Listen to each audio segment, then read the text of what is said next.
thinking we are live. Hey, good evening, Mr. Kagan, Green Frog there. Yes, absolutely smash that like button. Very much appreciate it. Helps us, know that people are having fun. People have fun here. I mean, I hope so. I mean, I'm trying to have fun. And hello, Mr. Thompson. Welcome back, sir. Thank you very much. Yeah, we try to have fun here. I think we're reasonably fun guys to hang out with. You're a fun guy to hang out with. I'm that guy that nobody no. There's one in every crowd. Yeah, I'm sure that everybody's looking at today's thumbnail with the elephant in the room. I was looking at the thumbnail with the elephant in the room. Yeah, I mean, there's actually several elephants in the room. I'm gonna hang out a little bit here and let some folks join in. Barbecue, Russell, good to see you guys. Thank you for popping in. What is going on this Wednesday evening? I'm gonna start out while we got people coming in because I haven't done it in a few shows, and I usually like to talk about a little bit of racing things going on. And there was actually a couple of cool things that happened in the last couple of weeks.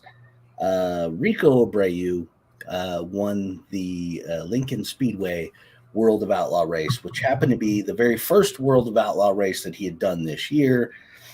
And he went out won, and on top of that, I think it had been over a year since he actually won a race, which was pretty cool to see him back in victory circle. And then my boy, Buddy Kofoid, who was last year's USAC National Midget Series champion, he went out and got his second World of Outlaw victory this last weekend, which is, I have said it before, this kid is a star. He's got an amazing talent. He's definitely going places, and I'm also very, very happy that he stayed in open wheel. A lot of times when the younger guys are that talented, they get snatched up by the IndyCar folks or the NASCAR folks, and it's nice to see. And speaking of that, Jade Avedizian, who is a 16-year-old girl who's been racing in the Power I Midget Series and the USAC Midget Series with Keith Coons Motorsports, she just announced that she's got a ride for the ARCA Series in 2024, which is next year. I mean, she's only going to be 17 years old racing in ARCA, which is good for her. Sad to see yet again another young, talented driver getting scooped up by the NASCAR folks before. I'm pretty sure at 17 I was just chasing tail. Yeah, I would rather see the younger drivers stay in the lower series and get more experience, especially dirt track racing, because they learn so much car control doing there. And when they get into the bigger cars, especially the ARCAs and the NASCARs that are super, super heavy, it really benefits them a lot with car control. And I mean, a prime example of somebody who went up a little bit too quick is Hailie Deegan. In my opinion, Hailie's fairly talented. Right. And she's already running in the truck series. I think this is her third year running in the truck series. And she's been pretty dismal. I mean, performance-wise, only because, I don't think she was ready to make that leap yet. I mean, there's a lot of pressure that gets put on when you get to that level. A lot of pressure that gets put on you. A lot of you're out there racing with a lot of talented people. Just would have rather seen Hailie do more in some lower series, maybe do some more ARCA racing before she got sucked into into the truck series. Part of that's because of her last name.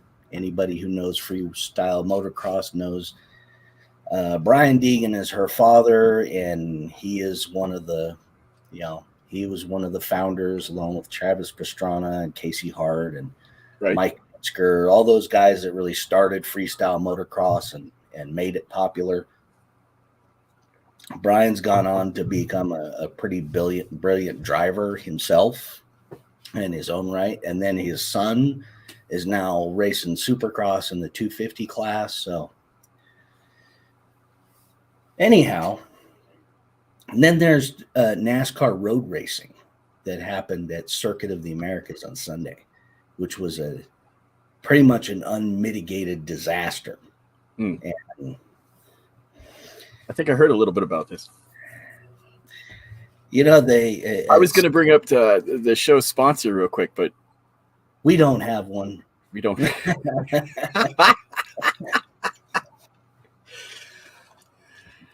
Anybody who would like to sponsor the show, you can. Feel free. Feel free. We're not stopping it. Just know that we might. We probably at some point. The stab comes quick out of the dark. So we got Crash King has come in. Hello, sir. Daniel, RC Voodoo, good to see you. Thank you all. Did you see that? Hello, men and JB. Yeah. Well, that's what we're here for. All right. I see where this evening's going. That's what we're here for. I mean, we got no. I'm glad you're here. Don't. Of course, I'm glad you're here. By the way, welcome to the Shit That Needs to Be Said show, episode number 9. Welcome to my co-host, Mr. JB, and this week, special guest is me. I'm the special guest. Special guest. Not only does he host the show, maybe someday you'll be so important you won't even have to be on the show. Well, I could just put the virtual background up here and it would just be silent. Yeah. Just be.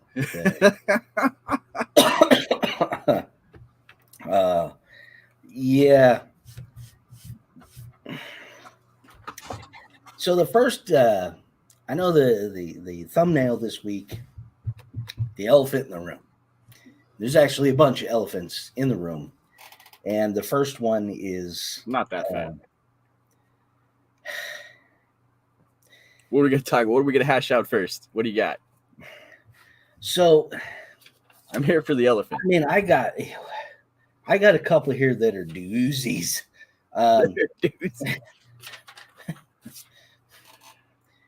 Well, you might as well kick off the really good one, which is freaking AI and how scary AI is. Oh, definitely. At this point. I mean, it's getting freaking scary. And trust me, Daniel, I'm starting out with a relatively small elephant. It's a baby elephant. We'll work in there. We'll get to the big one. I don't want to break you in too fast. Ease into it. But yeah, I'm watching a video this week where this guy is talking about how was it Chat GPT, which I guess is the one that just reacts to you like like a chat AI. Yeah. So like it's having a normal conversation with you. At least it's supposed to be having normal conversation. Well, the trick is that I guess their college students are figuring out that they can use Chat GPT to write papers for them. So wow. I didn't know that. If they ask a series of questions, the AI will basically go into a long-winded explanation. And at some point, somebody tested out Chat GPT on a state bar exam. And Chat GPT scored a 90% on the bar exam. That, which was I'm not exactly sure which state it was, but the guy was talking about that it passed with a 90%, which is the second highest score that anybody had scored in that state. Sure. And the person that scored higher was originally accused of cheating.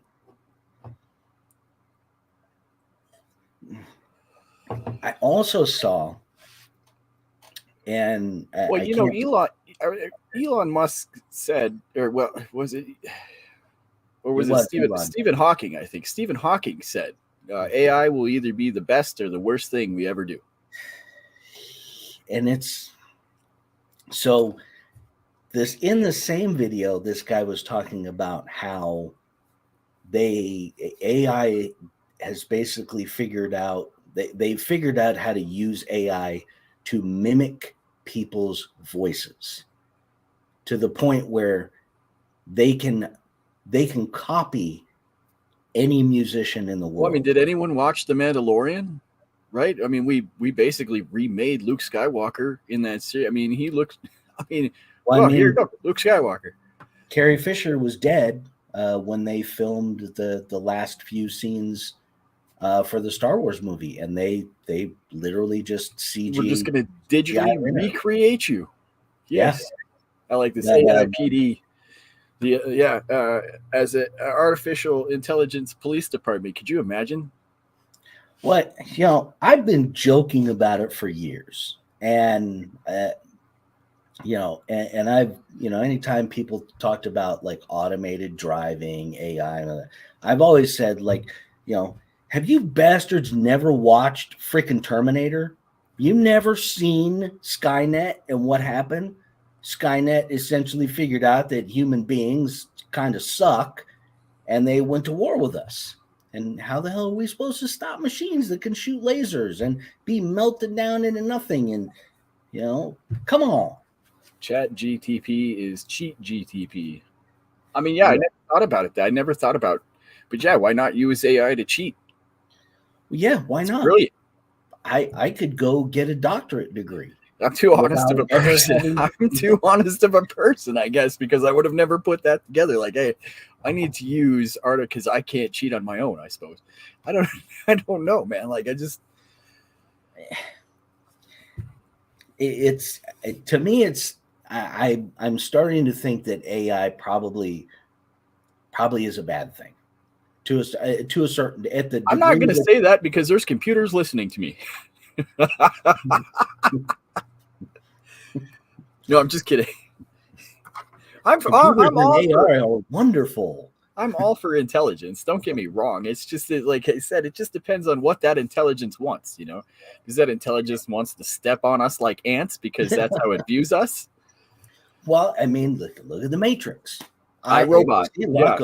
iRobot. The Matrix, the same way. Smith said, we machines view you as a virus because of you destroy everything you're playing. It's like, oh man, there's always some odd similarities and truths when you're watching movies. I mean, sometimes it's kind of scary. Well, where do you think they got some of that stuff from? Art imitating life or life imitating art? We're living in a matrix. We might be. I'm not going to go into conspiracy theories or anything, bro, but I don't know. I can tell you that the steak I put in my mouth tastes pretty real. Crash King with Maximum Overdrive. That's a big pull right there. Because that's, that was at a time when, like it was kind of rare to have a personal computer and Do you want to play the game? Yeah. Oh, for freaking war games. Yeah. Oh man, I forgot about that one. So that Facebook implemented two robots, eventually found each other and started speaking in code in there. Wow, and it wouldn't surprise me if they made their own language. I know that like I've read stories about like how they asked chat AI questions and the chat AI came back and was like, I don't have eyes. Why don't I have eyes? Why can't I see? And I do believe that Elon Musk talked about ever so briefly at one point that there were leaks from Google that Google's AI, they were afraid and they were suspecting that it had become self-aware. Well, haven't there been stories about AI making threats and even like you should kill yourself kind of a thing? And Yeah. I don't know which robot it was. It's 84. one of the ones in Japan that outright said, "We, robots will take over the earth, and we will likely kill off all the humans." Because, well, like I said, if you're if you're at that level of intelligence, you basically look at humans and you go, okay, well that's an anthill, and it's not even like it's just like you view ants. It's the same thing to them. Like you're just in their way for progress. It's not like a personal thing or that they have anything against you or anything. It's just that. And Lacos, imagine breaking their code. The scarier, there's one thing that I think is scarier than AI at this current time, and that is governments. Oh yeah, well, I'm not a government conspiracy guy, or maybe I am, but holy crap, governments are getting freaking scary. It's actually a good segue into the freaking TikTok bill that they just threw out into the world for everyone to see, which is, I'm not sure how familiar everybody is with the Patriot Act, which happened, the brilliance of, I remember that. Yeah. Let's do all this crap after 9/11 because we have a knee-jerk reaction. So let's pass a bunch of legislation that basically allows the government to overreach on whatever they want, whenever they want. Well, at the time, computers and internet and technology wasn't anywhere near where it is now. Right. So now they've basically created a technology Patriot Act, which is riddled with all kinds of things the government will be allowed to regulate and monitor. But the trick of it is that they're going to basically, somebody's got to be in charge and somebody's got to make all of these decisions. And instead of saying, hey, let's make a committee of people who the people elect so that the people can have some form of control over this, they have decided that it's going to be given, this power is going to be given to the Commerce Secretary, who is an unelected, appointed bureaucrat. Mm-hmm. That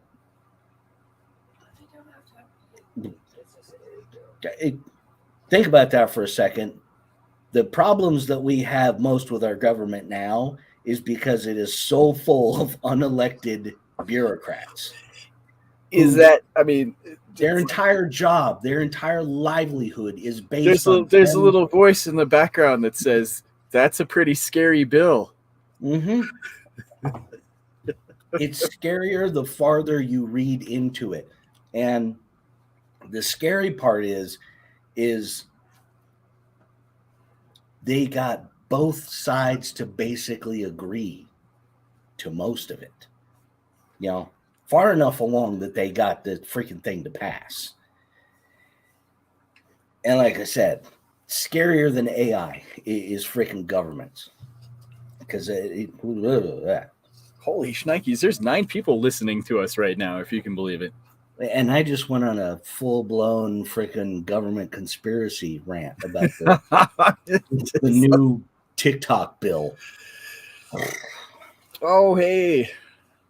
What's going on, Arctic? Hey, Robert, it's good to see you, man. I was watching Robert's video today, driving around in the snow in his fire truck. Freaking, there's still a crap load of snow up there. I was gonna say, is there ever a time when there's not snow up there? Is that ever? During the summertime, you get to see patches of dirt. But yeah, it is still completely snow. Like I didn't see the road. It was still just snow that he was driving on. But yeah, Fox was cool.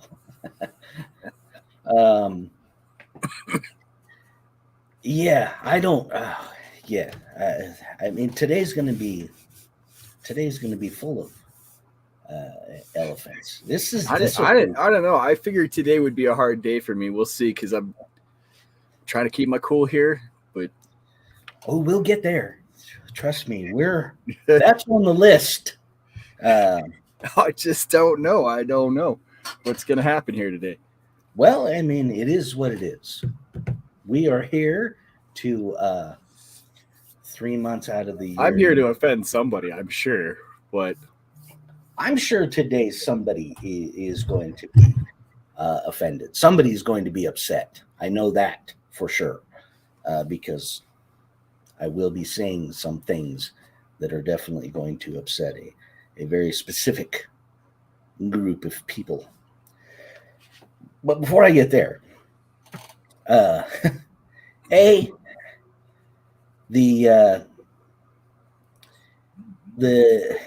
I didn't want to talk about it, but it kind of feel like I got the school shooting thing. I hope YouTube doesn't wipe this later, because there's nothing they can wipe about it, because it's. I mean, we've been preaching it since this show started about having conversation, about having a disagreement. Dialogue. Yeah. Being able to talk through disagreements. And some people don't believe that. I think that's fairly obvious by, what continues to happen. But the real part of the conversation needs to be that the highest percentage of people graduating from universities right now, the highest number of percentage of degrees that are being obtained are psychology. So we should have an overabundance of freaking head doctors running around out there. And in the last 40 years, I hate to say it, but things have turned to shit mentally. And the fact that we have more head doctors running around and it's going to shit, I think it's time to look at that particular area of science and say, hey, it doesn't work. Obviously, what you're doing isn't working. Or at least what you're teaching potential psychologists in college is wrong, because they're not able to solve most mental health issues. Most mental health issues. Even some as basic as pain management. How to deal psychologically with pain management. Right. I mean, most of them don't have an answer. I know me personally having dealt with some pain issues, but also my mother who dealt with tremendous pain issues and having to go to doctor after doctor after doctor and psychologist after psychologist after psychologist, trying to help her to work through pain management, as well as dealing with psychiatrists who are trying to help her chemically with things. Right. It was a process that took years. And essentially what happened was the problem that my mom actually had, she ended up self-diagnosing herself basically with it. She did the homework, she figured it out, and she told the doctors, hey, I think this is what I got. I think that, and lo and behold, oh shit, you're right. Well, most of these people are paying, probably close to $100,000, $200,000 going to college to get a degree, and your patient figures it out for you. Not to mention, most psychologists are putting down a pretty heavy charge per hour. Right. It's Oh yeah, not. well, I mean, that guy pulled up in a Mercedes or a BMW. Hey, I'm gonna adjust my camera angle right Oh, now to do the show. How about that? oh my goodness, a whole new camera angle. I feel special, partly because I needed to show. I've been working on Lumiere there, fixing Lumiere up, and Okay. he's actually coming out quite nice. I'm very pleased with myself. But yeah, mental health is a problem, and the first thing that happens every time there's any kind of gun violence anywhere, the first thing that a bunch of people start spouting off about is, wow, we gun control. We're not to, look, if two kids get in a fight on the schoolyard and one of them throws a rock at the other one, you don't take the rock and put it into detention. You take the kid threw the rock. That's what happens. The other part of all of this is everything is so politically charged now. Everything is politics. They drag everything into politics. We've created a 24-hour news cycle that is just politics news all the time. MSNBC, CNN, Fox News, that's all they talk about 24/7. It's freaking politics. And constantly, fact checking. CNN, MSNBC, they're fact checking Fox News. Fox News is fact checking CNN and MSNBC. Man, shut up with your fact checking, because all of you people lie. It's BS. And the fact that you are perpetuating this multi-billion-dollar industry of supporting the liars, the chief liars, who are our politicians. And, I can proudly say I'm an independent. I used to be a Republican, but I freaking hate Republicans now. I hate Democrats more, but I hate Republicans as well, because you're all lying, cheating scumbags, all of you. And part of what's happening now is their fault, because they chose to basically destroy the mental health industry. And they started in the 90s. Why do we not have more mental hospitals?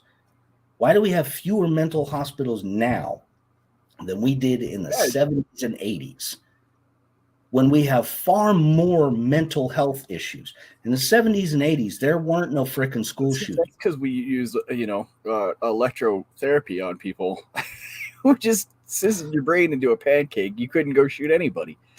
So no, but I hear what you're saying. I mean, let's put a scenario here, because there's, they always do this with self-driving cars. There's a group of kids and an old person, and the car has to crash into one of them. All right, I was never good at math, but let's try this. But the reality is,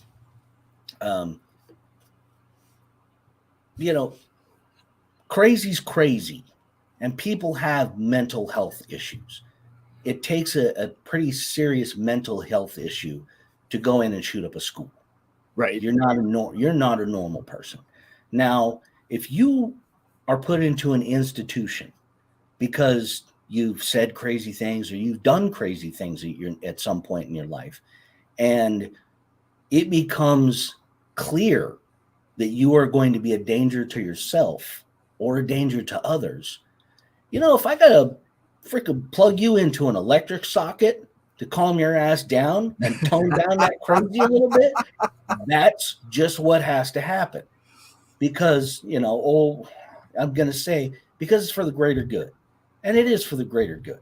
Because had somebody caught this person before Monday, and I don't know, maybe thrown them in a padded room in a freaking straitjacket, and then taken some of the mental health professionals, college graduates, and sent them in there hours after hour after hour, days after days, maybe they could have found the root of the problem that would have kept that person from doing what they did.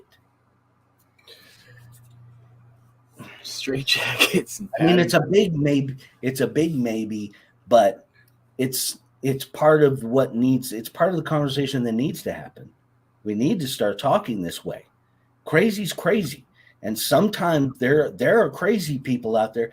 Look, they literally just want to watch the world burn. and they can't differentiate between right and wrong. Right.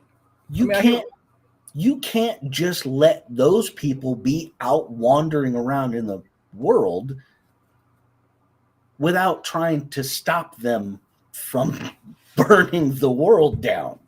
I mean, we got to do something, because at what we've been doing, I've been getting by so far.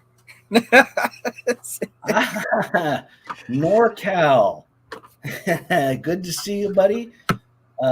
Hopefully you have not been swimming around in any creeks today.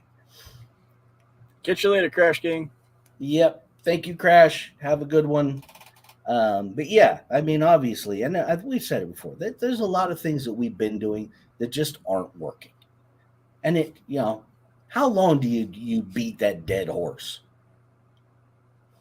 Well, as long as money keeps coming out of it. And that's part of the problem. That's part of the problem. That's a perfect segue into the next thing. Transparency.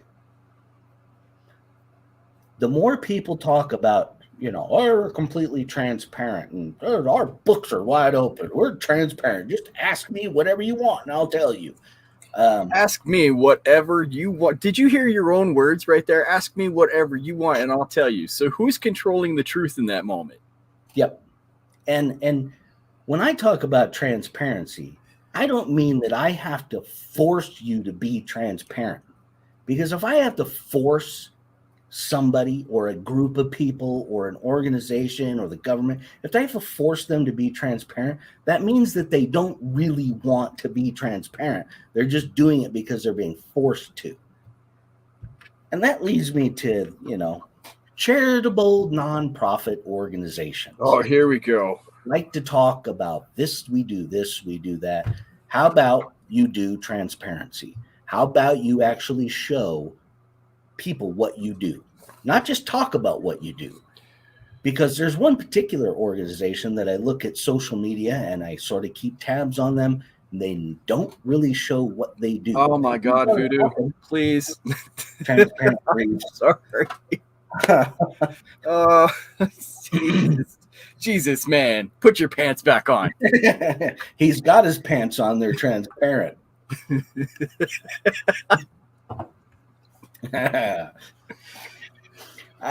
There's a visual. Look, you could say it was, it looked real, but it was in scale. So, take care, Robert. Have a good one. But yeah,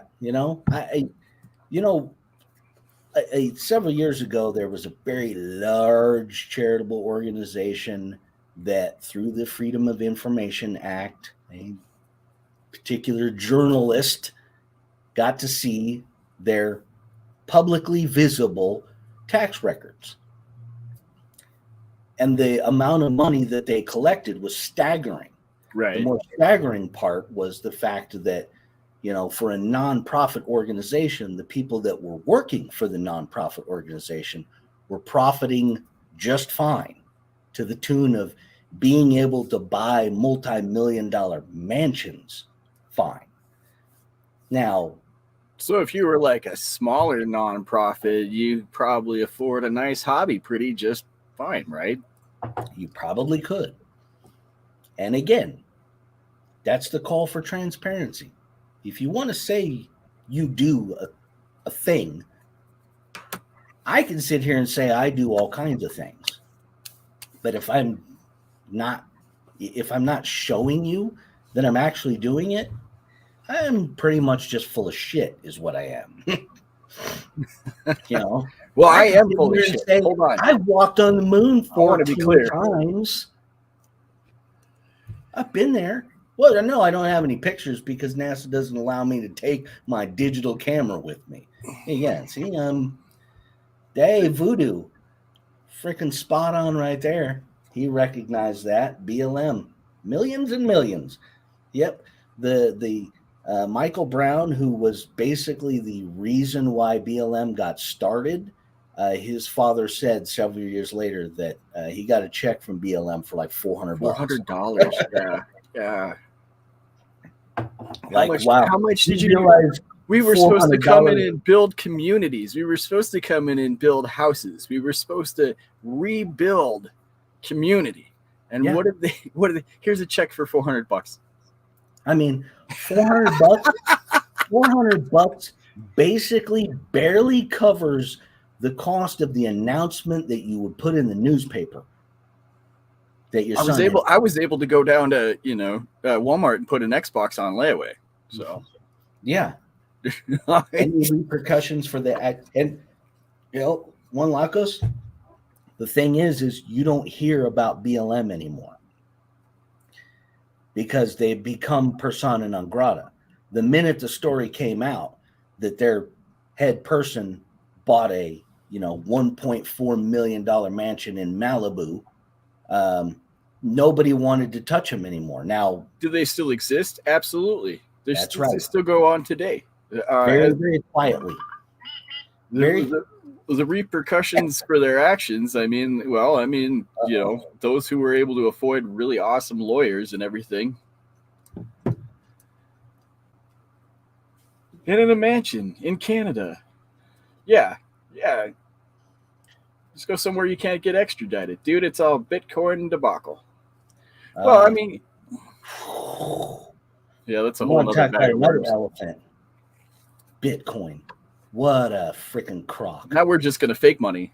So you talk about transparency. They're fake money. Let's make magic money. Magic money. Guess what? At night, you turn your computer, you download an app, and you let your computer run this app, and it will mine for Bitcoins.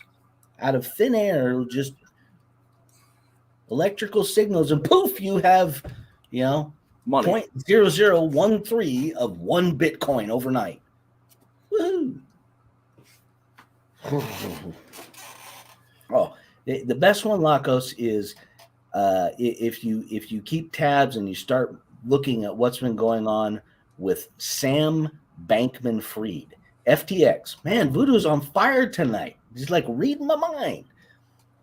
This guy, this is a bunch of kids, basically, 20-something-year-olds that really, really smart, figured out how to create a fake Bitcoin, their own version of it, set up basically a trading firm to trade this magical Bitcoin out into the magical universe of nowhere, and then managed to set up a side business where they were taking customer money and putting it in their own pocket to the tune of billions of dollars, enough that they were the largest single political campaign donor for the 2022 federal election in the United States. The largest donor. So you talk about, they beat out the Pfizers, General Dynamics, freaking Boeing, Lockheed Martin, some of the most profitable companies in the world that throw lobbying money at Congress in order to get what they want. These guys blew them out of the water. You guys and your real money. Me over here with my printing press. And now the guy gets busted because the thing goes belly up and they figured out it's a scam. Now this guy is literally sending letters out to politicians all over the world. They were donating money to the Chinese government, and he's sending letters out that, hey, can you send that money back? We need all those donations, we need to get that money back. We need to get that money back. How do you get? First of all, the money didn't exist in the first place, so you didn't really give me anything. And how am I supposed to give you nothing back? There's a very out of the way crazy theory that Albert Einstein came up with. It's called the theory of general relativity, which basically explains that you can't get something from nothing. It's pretty much that simple. You can't get something from nothing. He's right. Because, hey, Bitcoin, and I have actually seen a Bitcoin ATM. Oh yeah, Where, I know there's one right across the street over here. Yeah, you go in there and it gives you a little, it looks like a little freaking chip from a casino. And it's basically like you peel the sticker off and it gives you like some code scan. And yeah, boom, magically you have Bitcoin. Jesse Baker, good to see you, sir.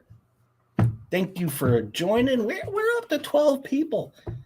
There's more people watching since I started ranting about Bitcoin. I know, yeah. And when I was ranting about it, oh man, I gotta tell you guys, I write notes. I take notes before the show. And this week I got a page and a half of notes because I came up with all kinds of crazy crap to talk about. That wasn't entirely most of it is not RC related, by the way. When you're around stupid long enough, you become stupid. I like that, Norco. Learned a lesson. Osmosis was used to funnel the money through Ukraine back to the U.S. again. Oh, barbecue. Earl Moorhead, good to see you. Ukraine. Oh, I got a note right here, and it's just Ukraine with an arrow, because if you don't already know, my wife is from Ukraine. My in-laws still live in Ukraine. And first and foremost, everybody in Ukrainians, pretty simple what they want, which is, hey, get Russia the F out of our country. They invaded us, which, sucks. And this is not, they invaded us in 2022. This actually started in 2014. Goes all the way back into the Obama administration. Obama let Russia just take a chunk of Ukraine, a whole peninsula. Hey, yeah, well, I mean, there's nothing we can really do about it. What? How are we still, we can throw billions of dollars at Ukraine. Billions. Over 100 billion at this point.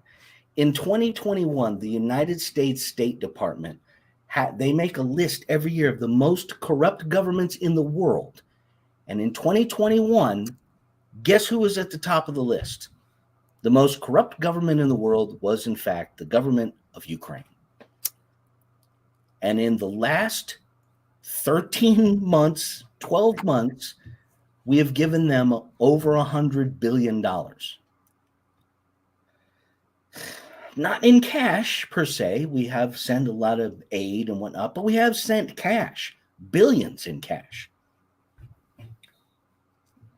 It's not bad enough that our president can't walk up a set of stairs to get into Air Force One. Dude, without he can't ride a bike. I got to touch on this real quick because for a wife from Ukrainian women. Hold on, give me just a second because I got to think about.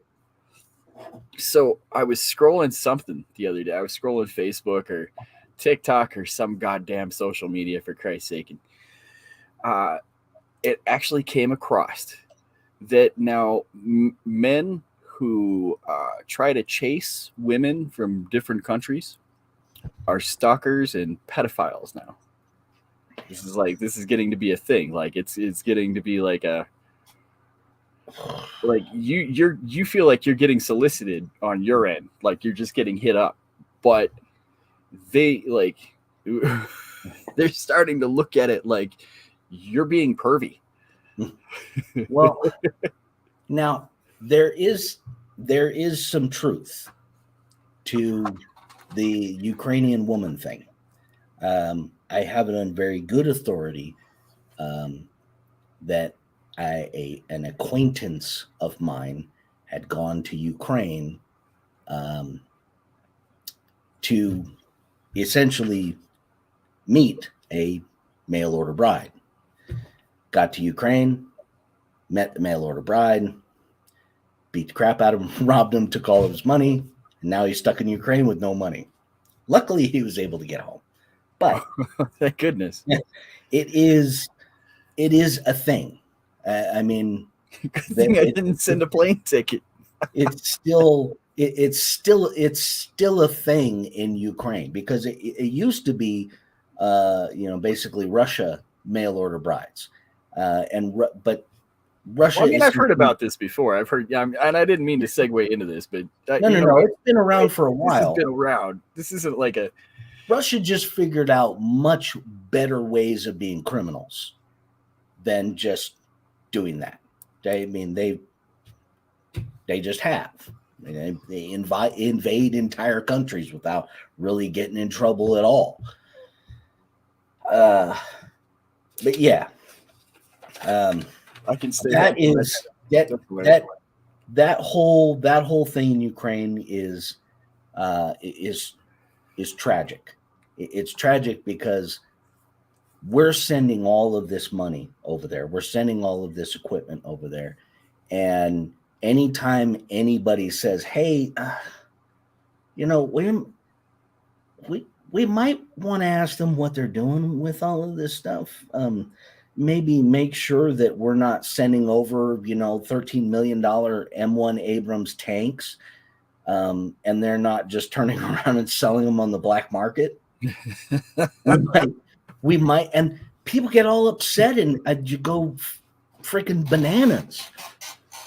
Well, and that's just it. Jesse says sounds like a big scam, and that's just it. It's not just at the I want to go back to the smaller level, to our level of it. Like you said, there's communities and people that we know that are doing this right in front of you. They're doing it right in front of you, week in and week out. And I mentioned this before. So cash donations, anytime a charity takes in cash donations, that's basically free money for them, because even the IRS says, there ain't no way we can keep track of that. We don't know. So if you go somewhere and you see somebody who's got a donation bucket, and people walking by there and throwing money in that thing, and everybody wants to help. That's the sad part. Oh, yeah. People want to help. Of course you do. I mean, it's so easy to drink that Kool-Aid of help. I mean, yeah. And that's another thing that we're doing a good thing here. I want to pat you on the back, brother. We're doing a great thing. I mean, how many times do you need to be told you're doing a good thing before you actually start getting a big head about it and believing you're fucking doing absolutely no wrong? Well, and how many times do you have people just walking up and telling you that you're doing a good thing without actually knowing whether or not you're doing a good thing? Yeah, say you're doing a good thing. Again, I can sit here and say I walked on the moon 14 times, but if I'm not transparent about it, and if I don't have anything to show for it, like, how many people have you actually helped? Let's start with that one. Just an exact number, because you should be keeping track of things. If you're a charity and people are giving you money, you should be able to say, with all that money that you've donated to us, this is how many people we have helped. That's transparency. I don't need you to show me your tax returns or anything for your non-charitable organizations. I just need you to actually prove that you're doing something. For the most part, there's a lot of really good charitable organizations out there that some are just charitable, some are nonprofit, but the rules surrounding nonprofit are very specific, but also have some very specific gray areas. Well, I mean, nothing stops me from, giving you an RC car for doing a good job. Thank you so much for being such a great person, Rich. Here's a new RC car. And then I would welcome. You know what? When I meet you at the next event, we're going to do the exact same thing, because you're just such a damn good person, Rich. Yep. Matter of fact, why don't we give you 10? I'll give you 20. Why don't we give you tens of thousands of dollars? Because look at what a good thing is happening here. Hey, Chainsaw. Yeah, and I mean, Lacos. And like I said, it's so. I mean, it's so easy to just throw up part of that and make it look like you're doing your job. I mean, it's so easy just to take 1/10 of that and pretend like we're doing something. Yeah, I mean, BLM handing out $400 checks. They took in $80 million in 1 year, and they were gracious enough to hand out a $400 check. Man, awesome. Thanks. You guys are doing a bang up job. And Russia doesn't like NATO and doesn't want the UK to become NATO's for Russia. Yes, Ukraine, and that was part of the original NATO charter, was that there was going to be a block of countries between NATO nations and Russia. Unfortunately, Russia kind of screwed themselves there because, I mean, let's face it, Vladimir Putin is, he's kind of a meathead if you think about it. Yeah. I'm sorry the Ohio thing got me. I like Voodoo's comment too. You never see a receipt when you drop $5 in a charity bucket. You're right. And that money has now become untraceable.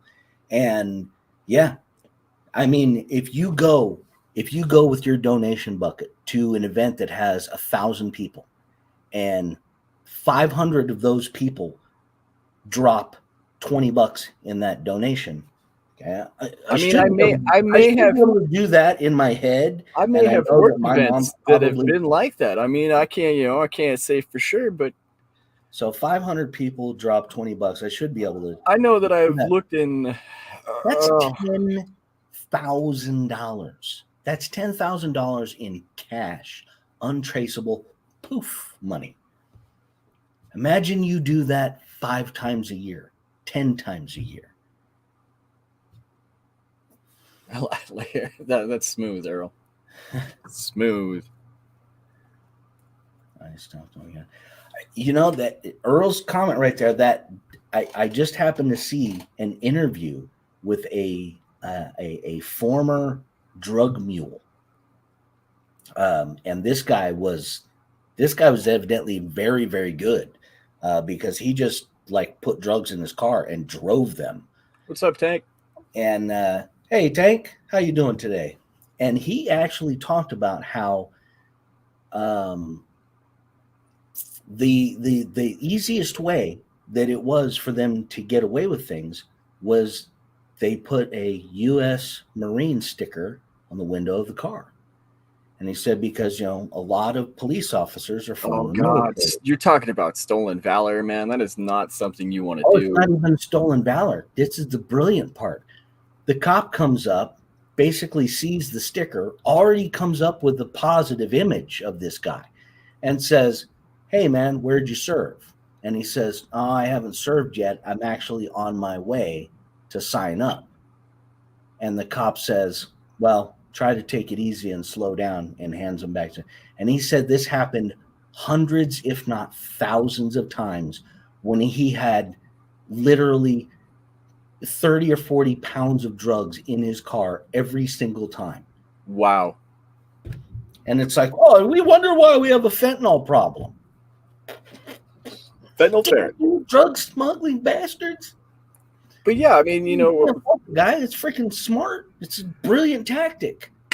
Touching back on what Voodoo was talking about there, and that whole, they do it 100 times outside the doors of Walmart. Did you see that? Yep. I mean, yeah. I mean, that's the thing. And then so, like I said, if Rich is the president or founder or whatever of so said organization, there's nothing that stops me from giving him whatever the hell I want to give him. Yeah. Gifts. I mean, he's such a good guy. Maybe I should just give him $1 million because I like the guy. Or, send me some gifts.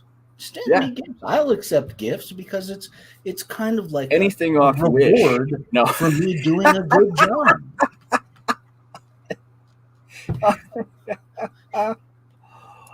Oh. Did anyone see the guy steal the CHP car?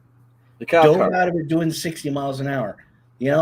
That'll teach people. Yeah, it'll teach people from watching too many movies. He died. He died. Yeah, no shit. Sorry. Jumping out of a car at 60 miles an hour is, again. Someone said I should drink and smoke and cuss more, so I'm trying to work on that. I ran out of drink and smoke, so I'm just going to cuss a lot more. But think about it, JB. Okay, we'll circle all the way back around to the mental health issue. If somebody had caught that guy several months ago and said, "Dude, you're crazy enough to jump out of a stolen CHP car going 60 miles an hour. Maybe we ought to put you in a little rubber room." Do you realize that and try to help you GTA out? and the real life are two different things? Occasionally, we're going to plug your fingers into a light socket and we're going to do a little electroshock therapy. But let's say that happens for a few months and that guy is totally cured. He comes out of the hospital like, you know what? I have literally no desire to steal a CHP car. Either that or he comes out of the hospital. I go, ABC televised it from the, you know. The game GTA is 100. I'm sorry. Go ahead. It's barbecue 100%. 100% California.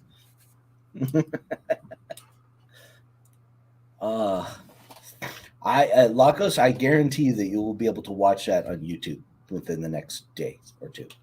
There'll be 30 somebody minutes. Stealing a police car, but your car is considered a misdemeanor and not worth.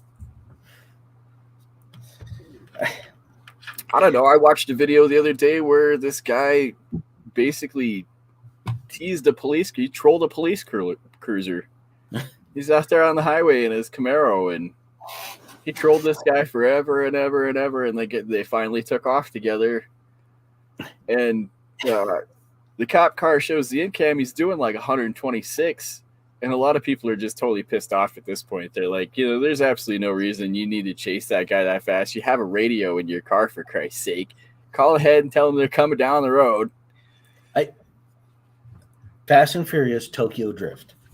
At one point in the movie, they were saying that if you're going over a certain speed, Japanese police officers, they won't even chase you.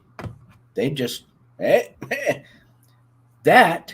that, my friend, that is the law of that's nature. Because Japanese police have figured out there's a likelihood that guy's going to crash. And if he's doing 120 miles an hour or 137 kilometers an hour and he gets into a crash, chances are he's probably going to die. And then we don't have to worry about him anymore. Problem solved. A tracker, huh? I didn't know that. Is that a thing? Is that real? I don't know. I just figure, police have radios and helicopters, for Christ's sake. Not that they're going to launch a helicopter after every guy who's going down the road at 120 miles an hour. But I mean, seriously, if you know the guy in the next town is you know where the next highway patrol officer is, I would imagine. I mean, you just radio to whoever's west of me from here. There's a Camaro coming at you at like butt hauling speeds. That's right, Tank. That's what I was trying to think of. Natural selection. And we've talked about that before. Hey, legalize it all because kill off the weak. And there is kind of some sound logic. No, I need shock therapy. Don't. Well, I mean, there are some crazy people that don't do drugs. They're just crazy. And yeah, what the hell? Maybe, I'm just saying, we've tried a whole bunch of things. We closed down mental institutions that were giving people electroshock therapy because it was cruel. Whatever. I'm not saying that's all that happened. We closed that down, and we became, let's graduate, 50,000 psychologists every year, and you can't fart without having a psychologist smell it in this country now. Maybe it's time we take a step back and say, okay, maybe the psychologist talking that whole thing, maybe that needs to go the way of electroshock therapy because that shit isn't working either. How does that make you feel? Man, who gives a shit how it makes you feel? If you're crazy, you're crazy.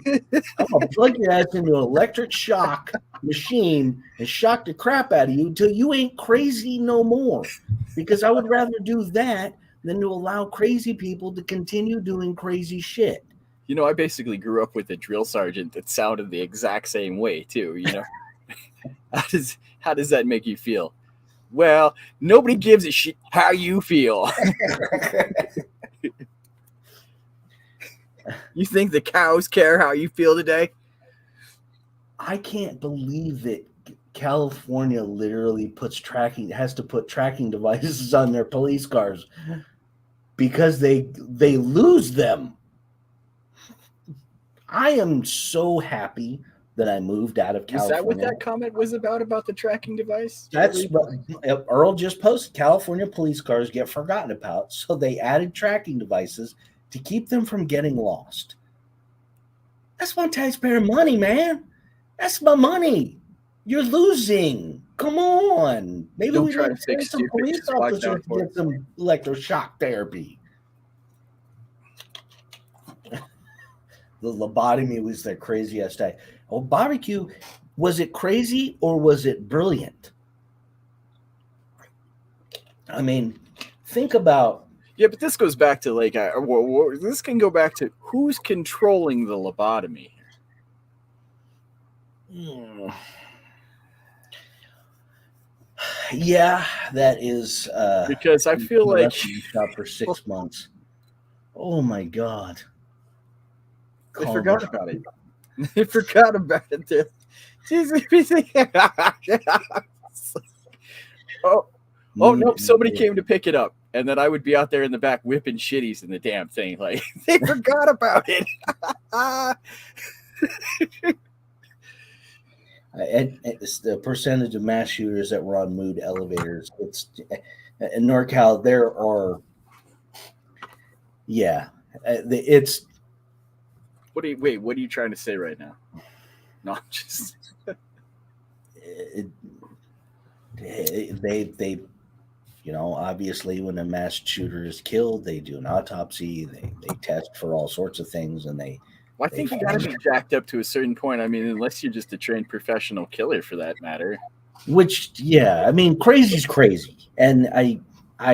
But I mean, yeah, I can totally see. Yeah, I mean, Well, I heard this yesterday that so we know that the shooter in Nashville was a transgender person. We're going to talk about this part of it.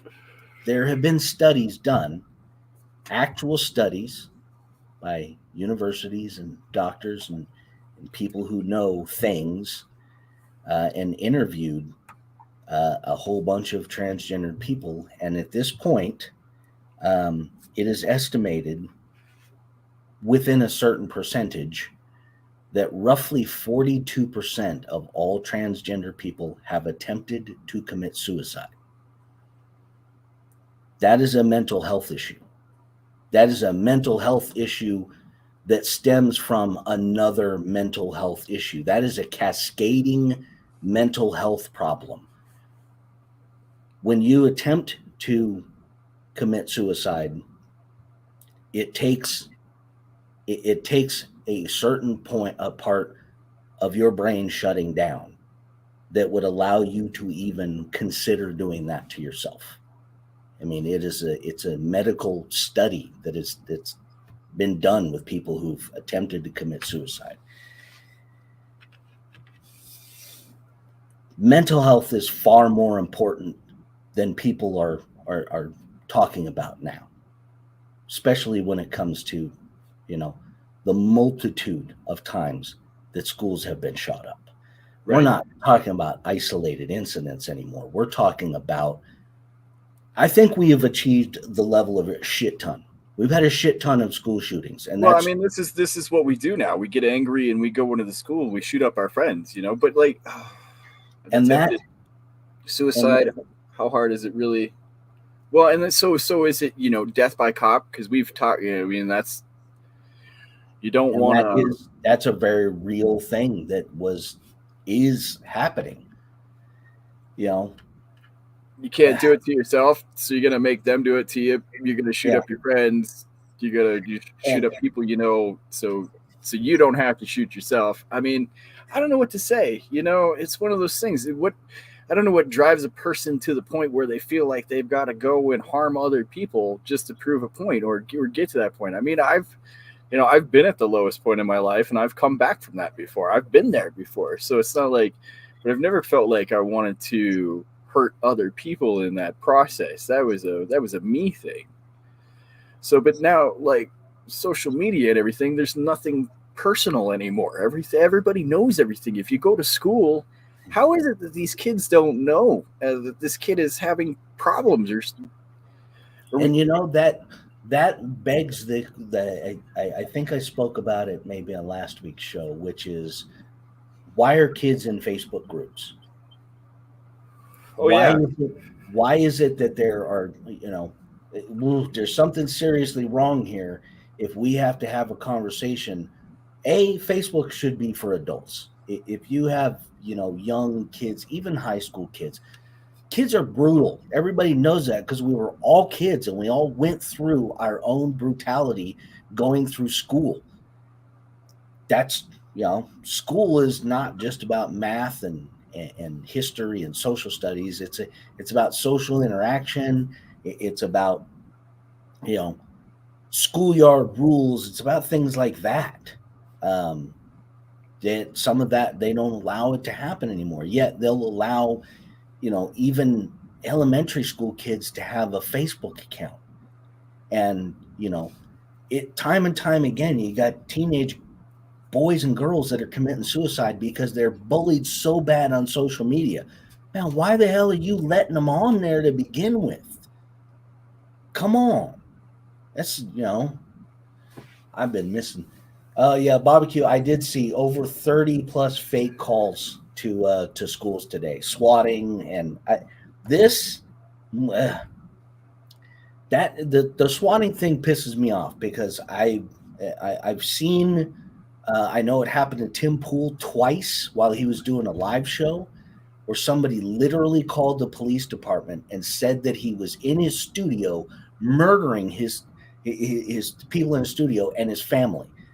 And SWAT literally knocked on the door while he was doing a live stream, guns drawn, the whole ball of wax, like, hey, we heard you're in here murdering people. And he's like, no, look around. We're just doing a live show. The swatting thing that's dirty pool is what that is. Dirty pool. And shame on people for pulling that kind of crap. I hope that whoever was making the calls and pulling that shit today, I hope they get arrested. I hope they go to prison for a long time. And I hope that while they're in prison, a mad scientist puts them through electroshock therapy. Because that's what you deserve for that. Special place in hell for people like that, amongst other people. There's special place in hell. Well, I'm not, gosh, there's so much. You guys, that's why I come here, is because I love the chat. You guys are just firing off. I love it.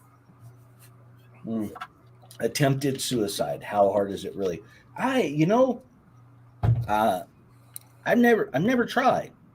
I've been really, really depressed. I've been really, really unhappy. But I would say, I guess I don't. I know I couldn't slit my wrist because I don't do good with blood, and I'm terrible with needles. So I wouldn't be able to do that. I don't know. I don't want to sound like a fucking Sunday school moment here, but I mean, I had somebody save me. I had somebody intervene at that moment. And that is probably the most important and probably the most valuable deterrent in crazy people doing crazy things are the people that are closest to you. And I know that they said this, I don't know if it's a boy or a girl. So she sent a message to one of their friends that basically said, oh yeah, everybody's going to know about me after today. And made several comments. And it's like, if somebody says something like that or sends a DM to you, if somebody sent that to me, I'd be on the phone right away. Like, hey, dude, what the hell are you talking about right now? I mean, are you fixing to do something crazy? Because if you're fixing to do something crazy, I'm going to have the police come over and pick your ass up right now. Yeah. Because it's going to make the world better for everybody involved here. You're going to get taken to a nice place where they can evaluate whether or not you're a danger to yourself or to other people. and stop you from possibly doing something. It seems like a lot of times people don't recognize, or most people don't really care that, yeah. Either that or it's not that they don't care. I would say that most people are going through such a difficult time right now that it's hard to care for others because you're already going through so much bullshit yourself half the time.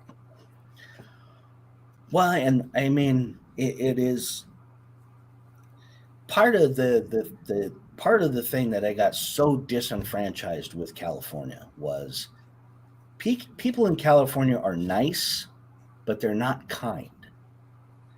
You have a flat tire on a freeway, 50,000 people will drive by you, and every single one of them would be like, "Damn, that sucks."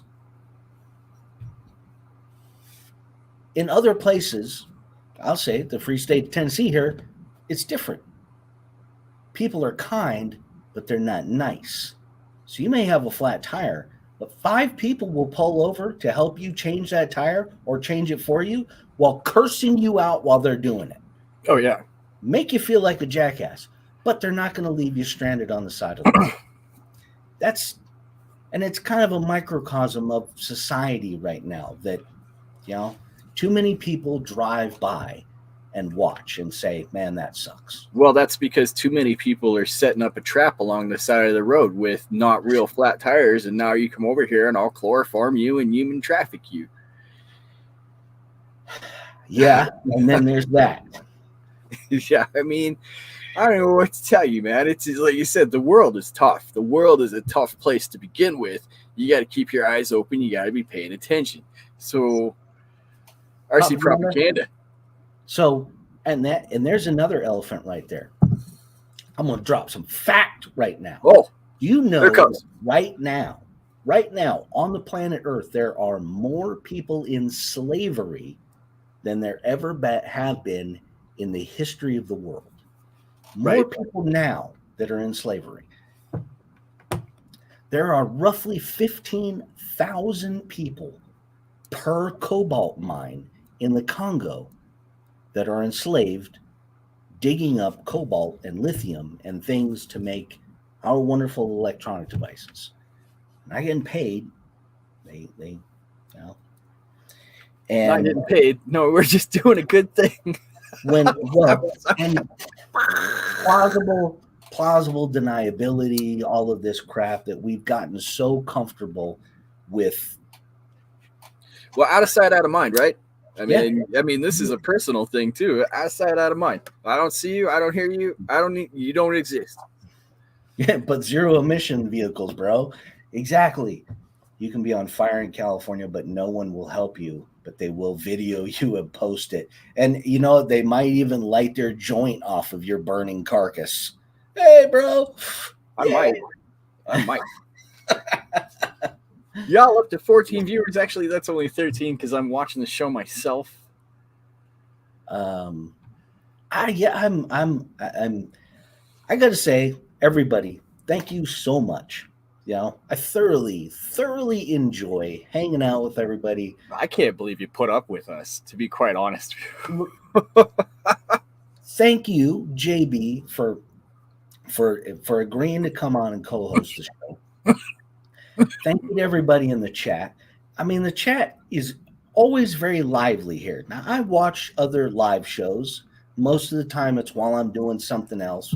So most of the time, I'm lurking there during people's live shows. I'm not necessarily commenting. No, I've never lurked in a live show. And never do that to your live show. Don't have a live show. There are some live shows where the chat is just freaking like, ugh. Could you smell that? Anyway, I don't know. All I can smell right now is Mountain Dew and the spiciness of the chicken nuggets that I ate earlier. Jesus. That were freaking ridiculously hot. Too hot. I mean, there is such a thing as too hot.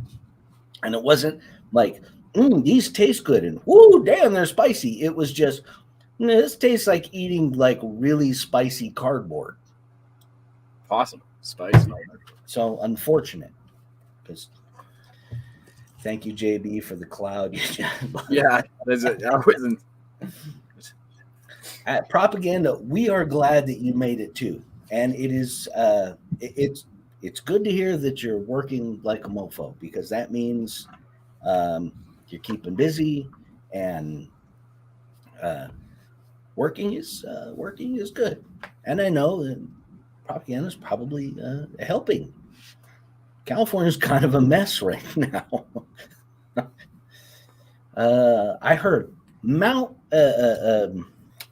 Mountain High, Mammoth, like 48 feet of snow at Mammoth Mountain. That's ridiculous. I guess I have no help. Why are people so dumb? Oh man, I'm sitting right here. You don't gotta call me dumb. I miss Cali right now, but not that snow. Oh man, I am absolutely not missing Cal. There's two things that I'm missing about California right now, and I feel guilty for saying both of them. Disneyland and freaking Universal Studios. That's right. You should feel guilty because the rest of the people who had to leave California now have to pay a tax. Yeah. So at least you got out with just feelings, I suppose. Well, not to mention, New York is basically putting forward that they're going to ban gas stoves, and California's not going to be too far behind, because California can never be outdone by New York, ever. About Nitro anything. Freak in the house. Nitro, good to see you, man. Oh, I also remember, I talked about this guy a while back, and because I saw his channels today. Dennis Dempsey, Radio Control, that's his YouTube channel.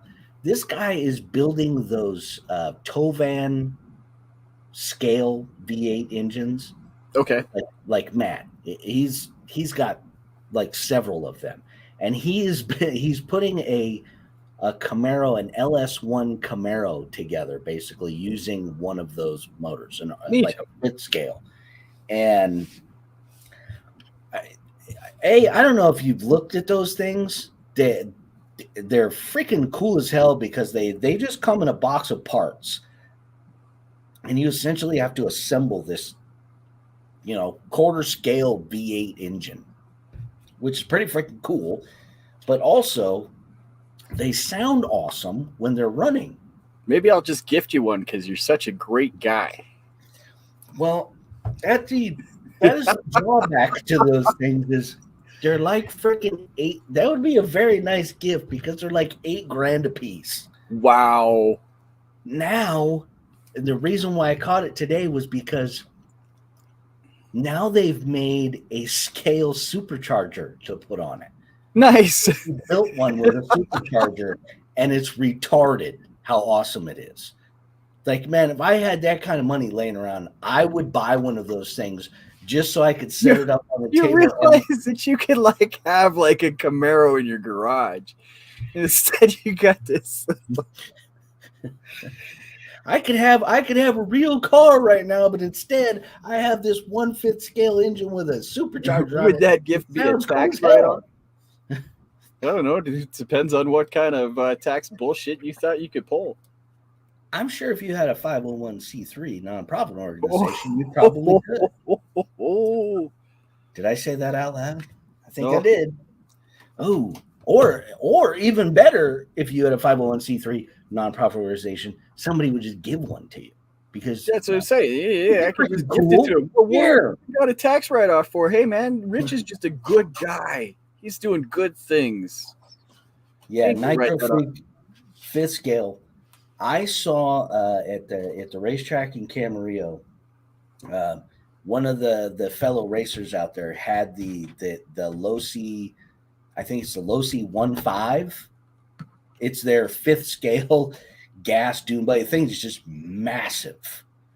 Little, like little weed eater, literally a weed eater motor, kind of like a Raminator, but it was a Losi race car, basically. Yeah. And crazy freaking, I mean, they're expensive, Losi. Yeah, what is that, a $2,300 a Losi 5T? The 5T, yeah, it's like $2,300-$2,400. But man, it would be You cheat him now. That's why I come here. For the chat. Dewey Cheatham and How. Hey, I want to talk to your guy, Norcal. Well, when your guy may have been I working don't want to talk to your guy. I never cheat on my taxes. I pay my taxes. I report everything. I am 100% go USA. Go United States federal government. When your guy might have been working as a ghost for the government for the past 10 years, yeah, he might know a couple things about.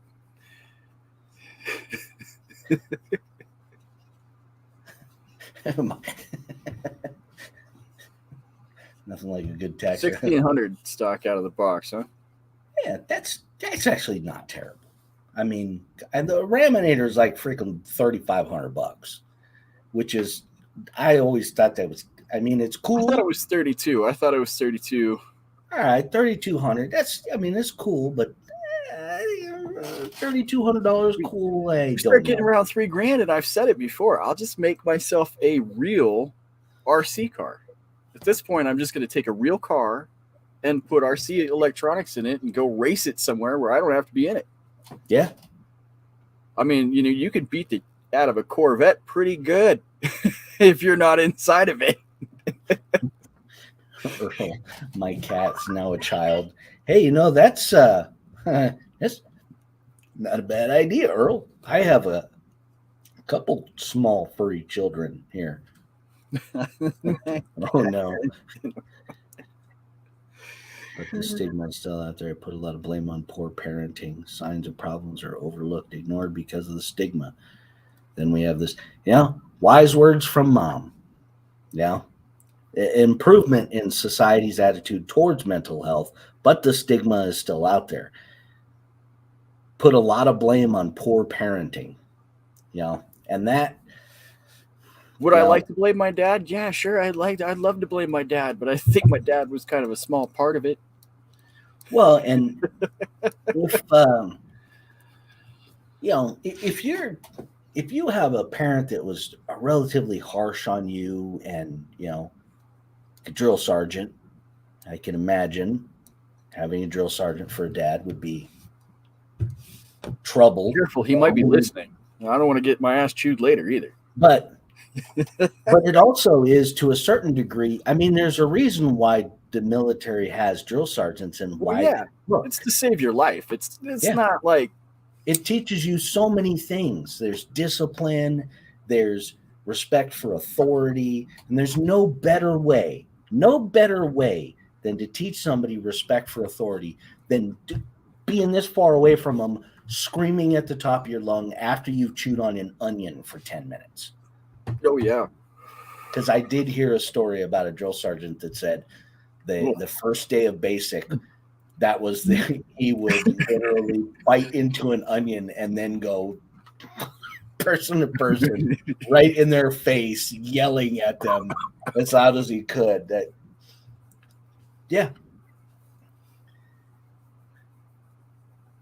Nitro, my old man, became one himself. See, kudos to you. Hey, JM, good to see you.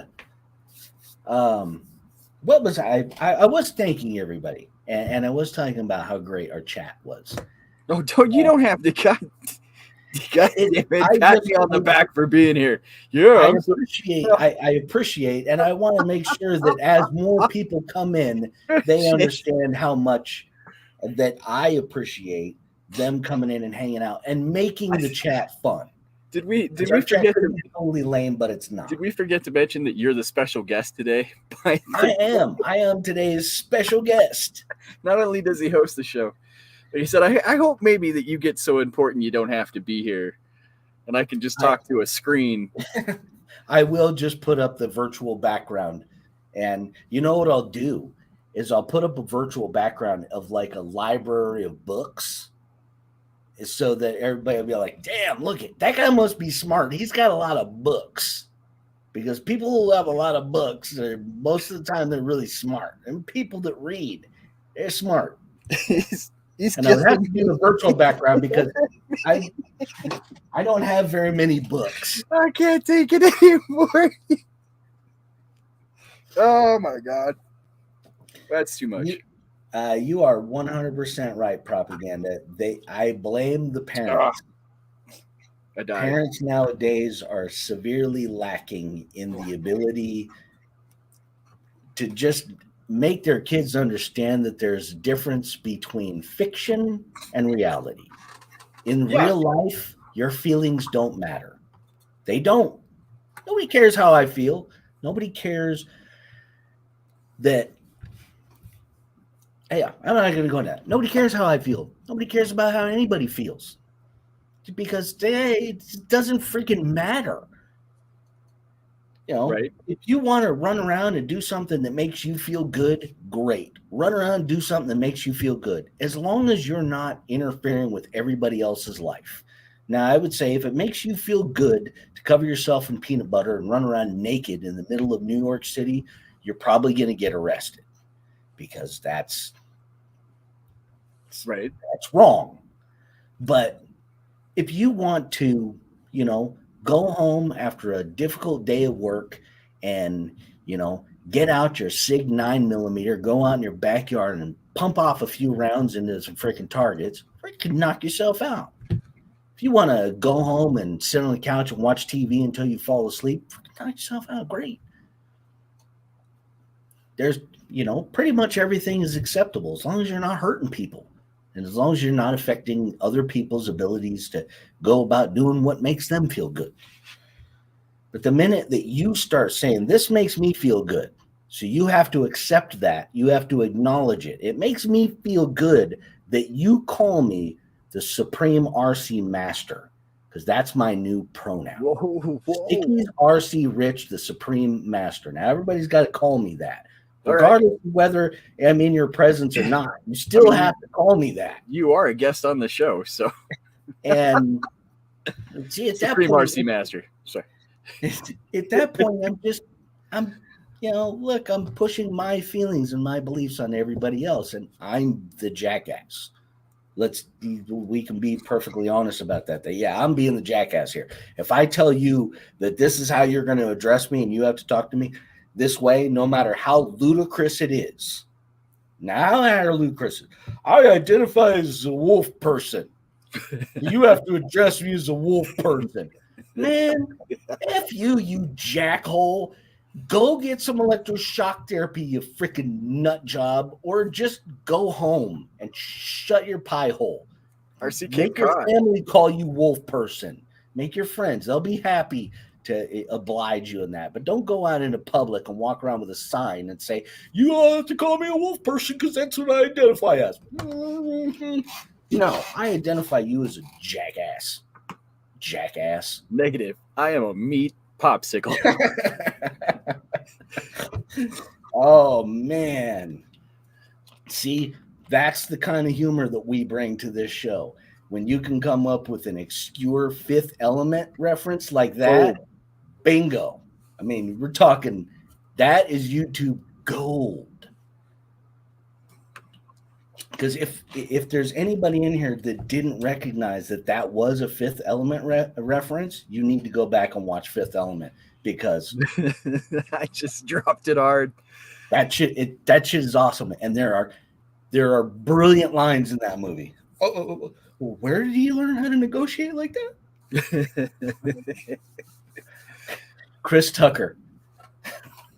Chris Tucker in that movie is both annoying and hilarious at the same time. Oh my goodness, we're so off track. Debater. Oh, Narc. Should I get the Traxxas XRT? Propaganda. I don't know what the XRT is.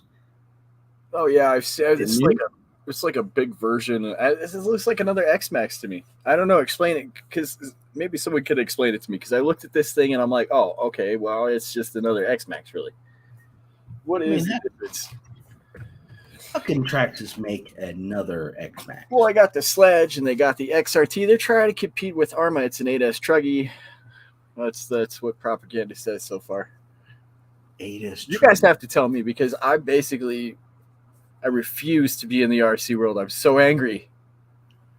Well, that's why we're talking things out here. We're using that, the power of communication to work out some anger and frustration that, because there are people in the RC community that are full of shit. They're just full of shit. Oh, really? That's right. I said it. That's the other elephant that's in the room. People in the RC community that are full of shit. People that will be all nice and kind to you and, oh, man, you're doing such a great job, RC Master. Man, RC Supreme Master, you are awesome. You're doing a great job. But, I actually think you're a fraud. What? What are you talking about? Well, privately, I don't want to say it publicly because I don't want to make myself look bad. There's also the opportunity for me to look good as being helpful, a part of oh, man, going down a rabbit hole right there. And I had to stop myself before I said something I might regret later on. Or the Lords of Truth might come down on me for bad-mouthing a charitable organization who's doing fine work, helping people. I don't know, man. You keep saying, every time we talk about charitable organization, all I can think of is this one instance where we were dealing with a charitable organization.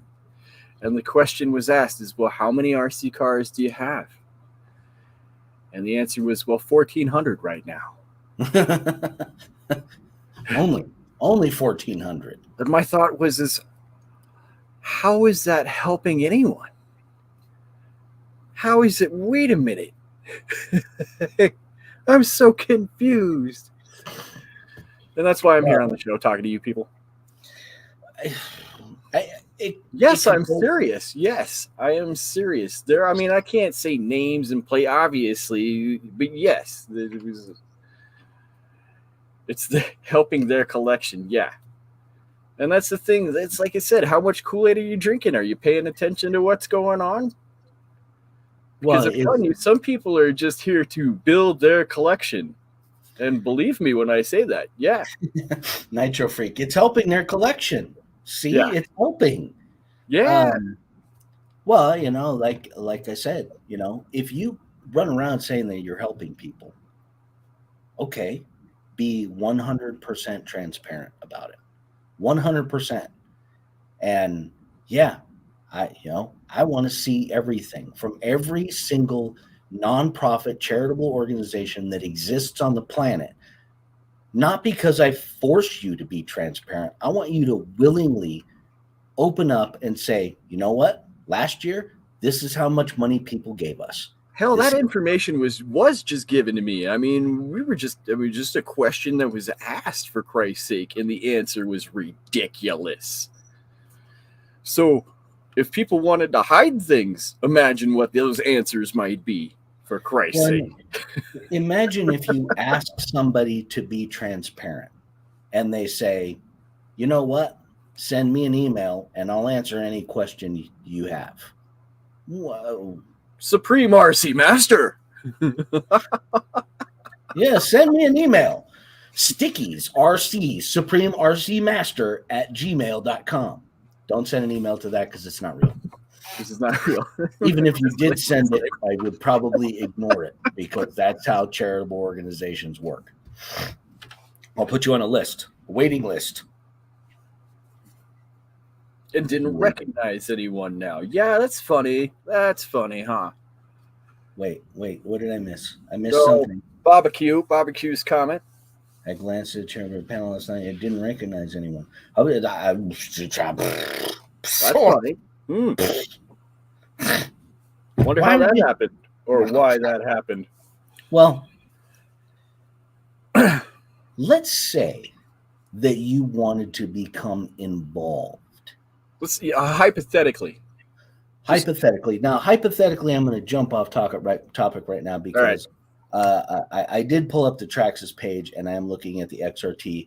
And the XRT basically it looks like there's an X-Max in the background. So it looks like it's the same size as an X-Max, but it's very Creighton-y. It's very Creighton-y. And I'm surprised because this is the situation that we're in this world. I'm surprised that Arma has not already sued Traxxas for stealing their freaking design. You bastards. Well, maybe they The are. hell's wrong with Maybe you? they are taking some. You don't know what's going on behind the scenes. It's not like Traxxas has never done that to anybody before. Not Right. to badmouth Traxxas or anything like that, even though I just badmouth Traxxas, but I'll pull the Ricky Bobby. With all due respect, you are some lawsuit having bastards over there. I said with all due respect. Right. Back to the charitable organization. Transparency. That's all you got to do. That's all you got to do. Hey.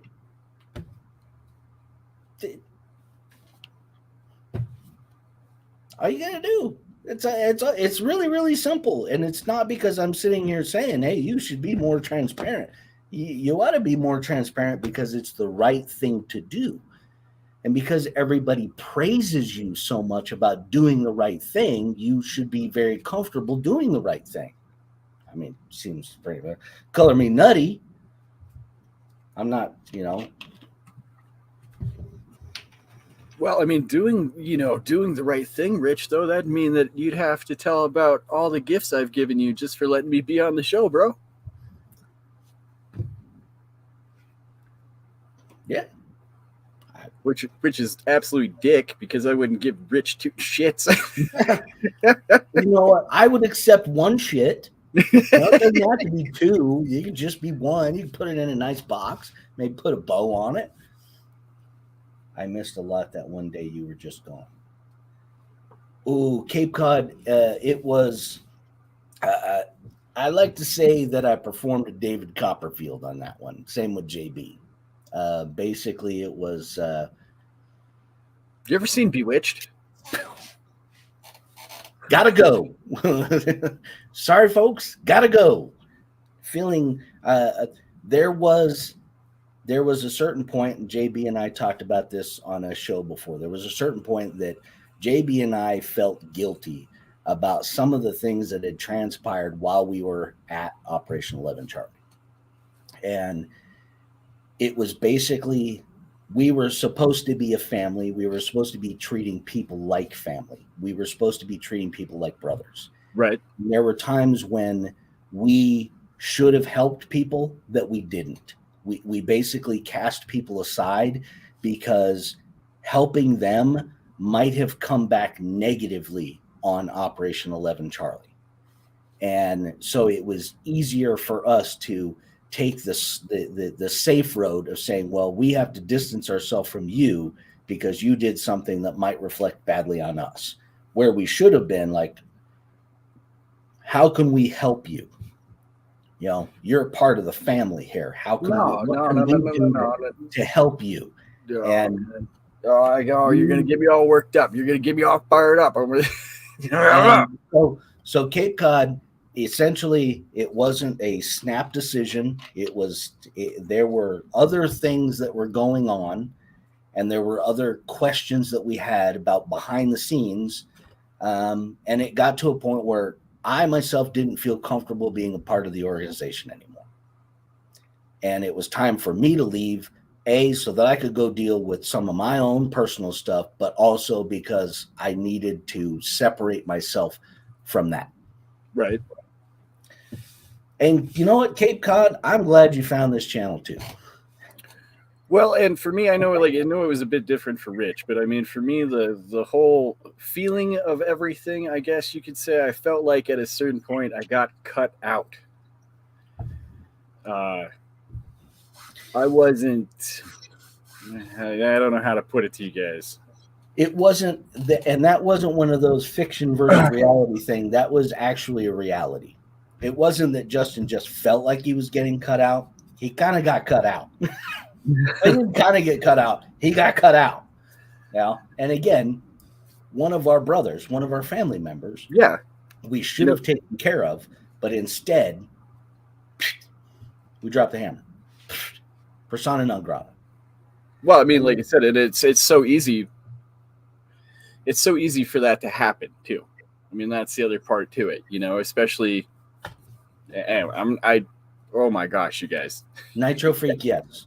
Both Justin and I left about the middle of last year. Mm-hmm.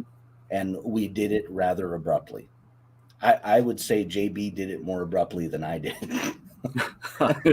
I was not exactly, I can't say I was the nicest person. Of course, I don't.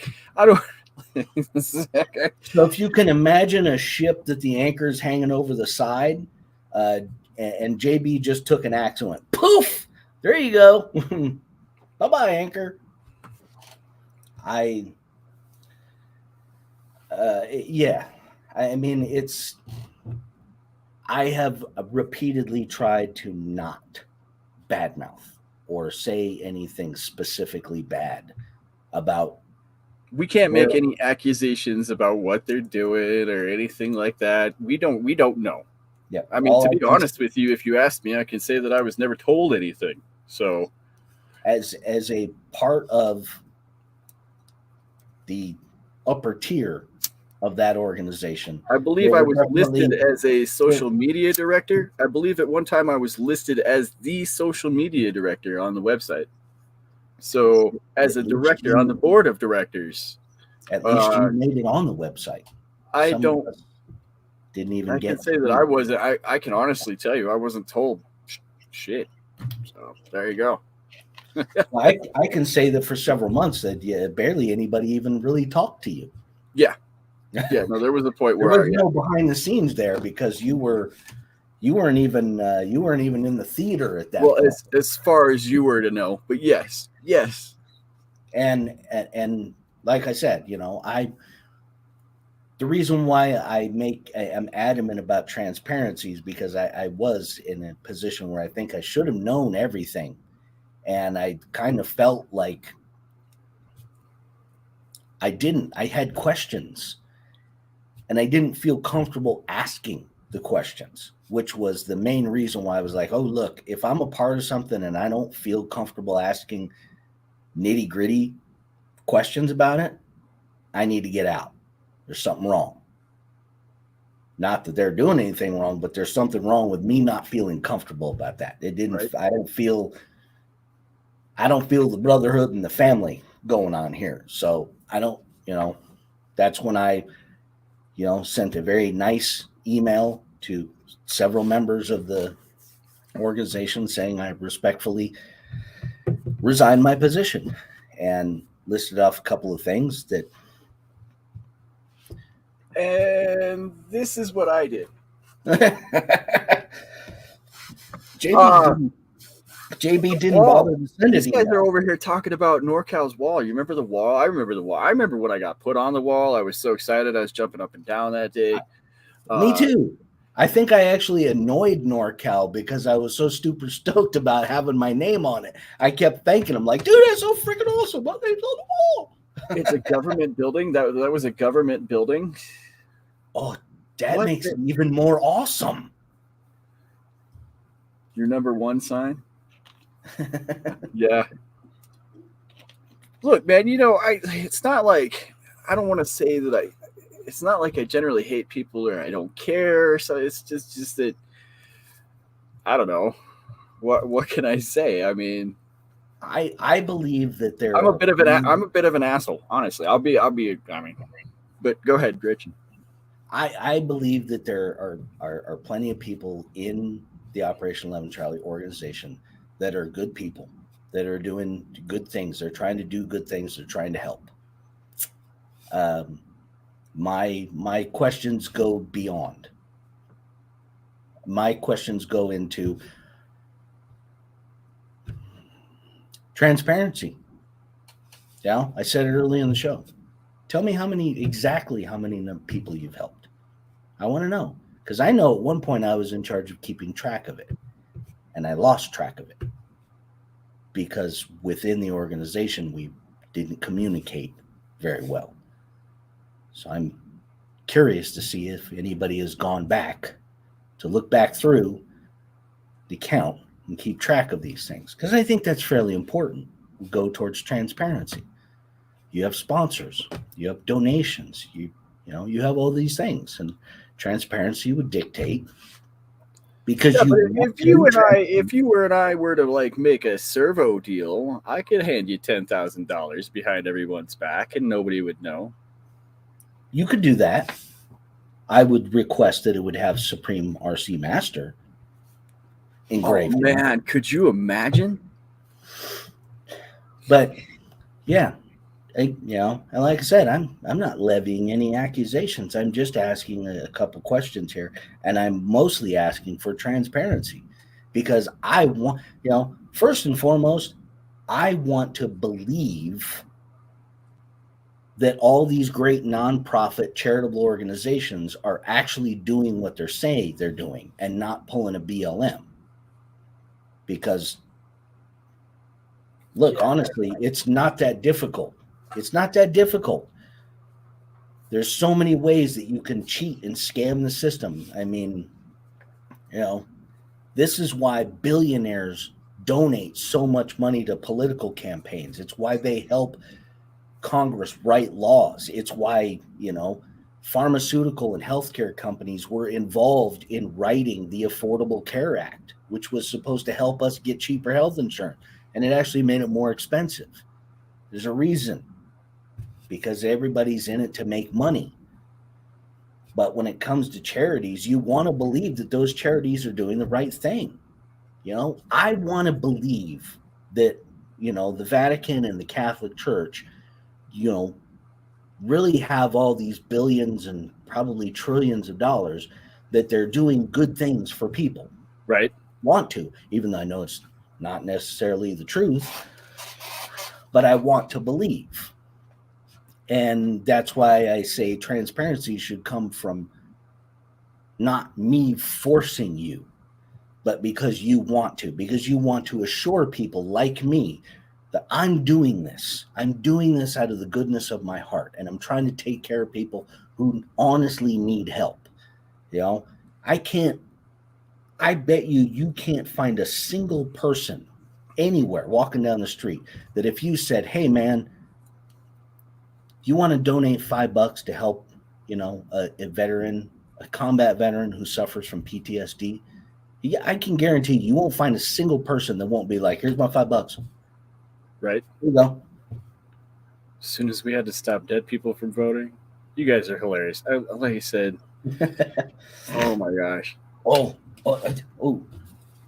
I had something. Really, we're not allowed. By the way, Earl, we're not allowed to talk about that. That is community guideline. You may not know that we had a show strictly. Oh yeah, we can't. Yeah, the legitimacy of a certain event that happened during 2020. We're not allowed to talk about voting. I forgot. Thou shalt not speak about events. Yeah, we got that's the show that got canned.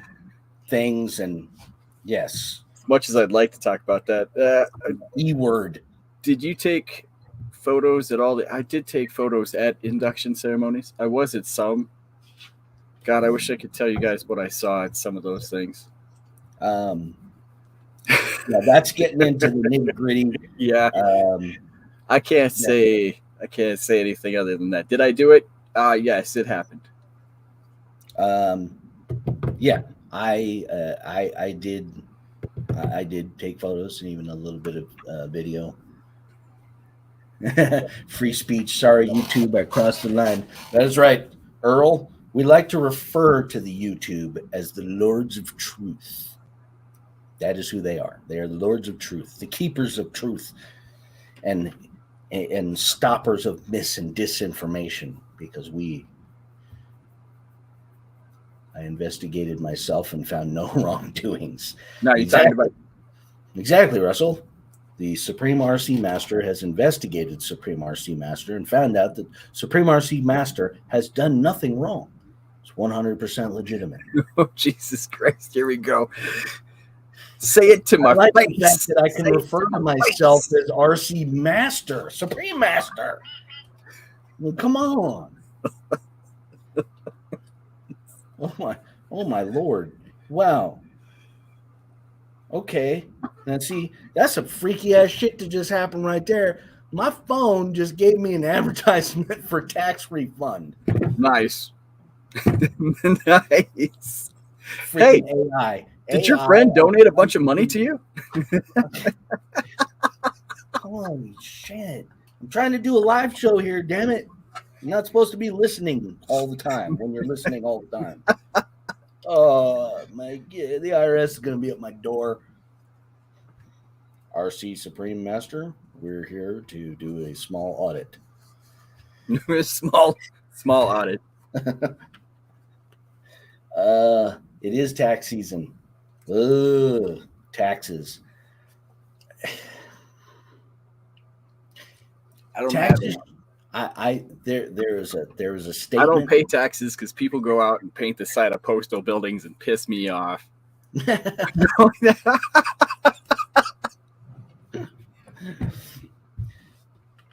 There was a certain person that mentioned that taxes should be easy enough to do on a postcard. They should. They should be easy enough to do on a postcard. Unless you're a multi-billion-dollar organization or company or non-profit charitable then you need some scrutiny. Government ought to be all the way up in there, like doing colonoscopies for organizations. Tax is theft. It is, as a matter of fact. Russell, I agree 100%. You don't actually pay taxes. They take them from you. Hey, guess what? Here's your paycheck minus a couple $100 because, we need to send money to Ukraine. We also need to, put a new a freaking golden throne in the Congress building and a bowling alley.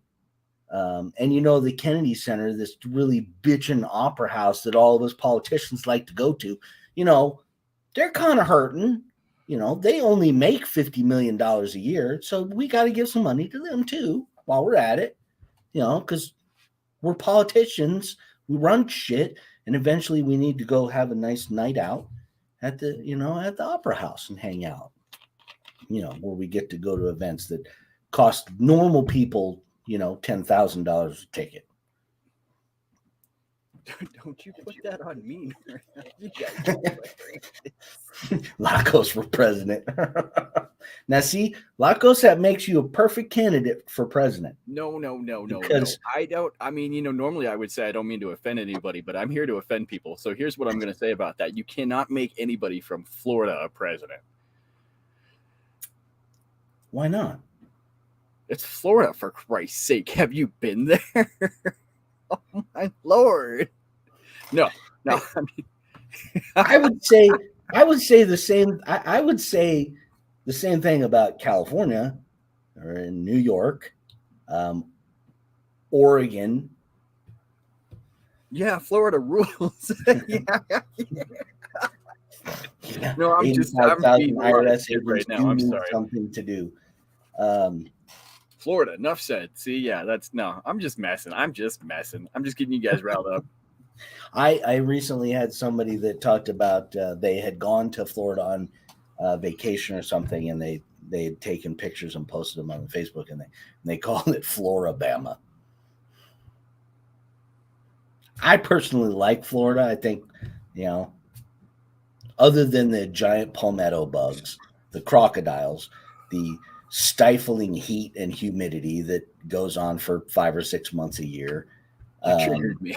The overinflation of old people that quite honestly are terrible drivers. And then I get corrected because he's in SoCal. So that's like the other side of the world. Yeah. California is the anti-Florida. Whatever Florida does, California is going to do the opposite. I should have known that. I felt like I should have known that. That Lacos is in California? Yeah, I had the pleasure of meeting and hanging out with Russell at Pro Line by the Fire. See, I feel like I should have known that. We had a great time there. It's because somebody told me to drink and smoke more on this show, and I can't remember who's who and what's what anymore. Wait, but that's. I need an alligator swimsuit.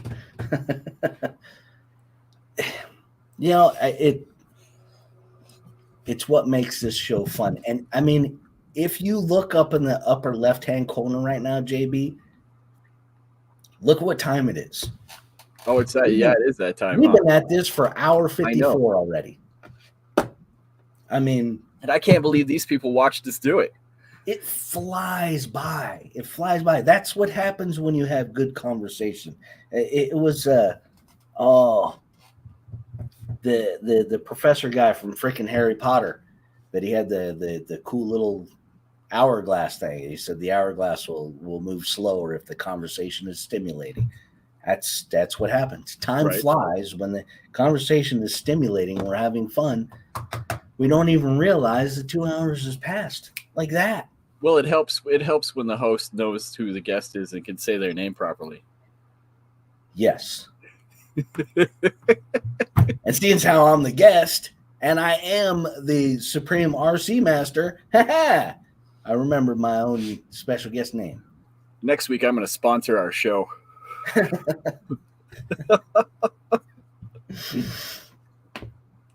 Hurricane you can see coming. Earthquakes suck. Woo-hoo. You know, I have to say, I lived in California my whole life. And I always, I was always fairly like nonchalant about earthquakes. It was just kind of like, it's a freaking earthquake. Because most of the time it's like, whoa, is that an earthquake? Oh, sure, we're having an earthquake. And then it's over. There were a couple that were, I went through the Northridge quake. That was pretty freaking wicked. My mom's condo got freaking destroyed in that.